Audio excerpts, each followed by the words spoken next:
Good morning everyone, welcome back to my channel. তো চলে এসেছি আজকে নতুন ব্লগ নিয়ে।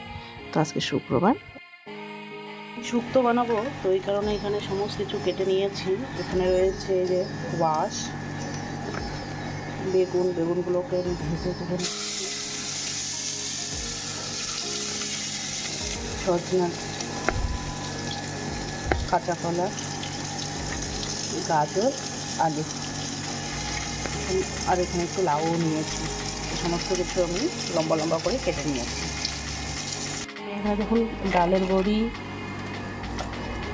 তিত করলা আর বেগুন ভেজে নিয়েছি এখানে।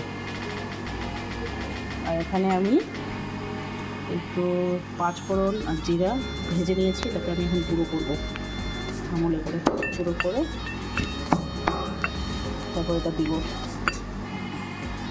তো আমি একদিকে শুক্তোটা বসিয়ে দিলাম আর এদিকে লাউ কেটে রেখেছি। তো এদিকে লাউ ঘন্ট বানাচ্ছি, দুটো একসাথেই বসিয়ে দিয়েছি, তো তাড়াতাড়ি হয়ে যাবে আমার। আর এসব জিনিস বানাতেও একটু সময় লাগে, লাউ বানাতেও সময় লাগবে আর শুক্তো বানাতেও আগে সমস্ত কিছু ভেজে নিলাম, এর জন্য সময় লেগে যায়। তো আমার শুক্তোটা হয়ে গেছে, নামিয়ে নিয়েছি, আর লাউটাও প্রায় হয়ে গেছে। তো আর একটু হলেই নামিয়ে দিব। ভাটিবাড়ি থেকে আমার কাকা শ্বশুরের মেয়ে এসেছে, তো দুই ছেলে ওরাও এসেছে।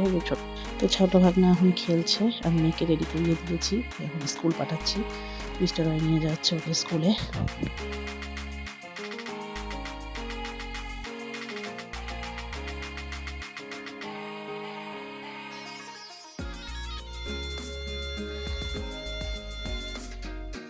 তো মেয়েকে স্কুলে পাঠিয়ে দিয়ে এরপর রেডি হয়ে আমিও চলে এলাম কোর্টের কাজকর্ম সেরে চলে যাবো বাড়িতে।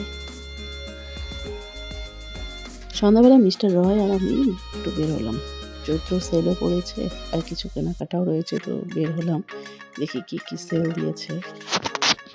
তো কয়েকটা দোকানে ঘুরলাম আর একটু স্টাইল বাজার, কসমো বাজার, এগুলো তো একটু ঘুরে নিলাম, দেখলাম কোথায় কি সেল দিয়েছে, আর যা যা দরকার ছিল কিছু কিনেও নিলাম।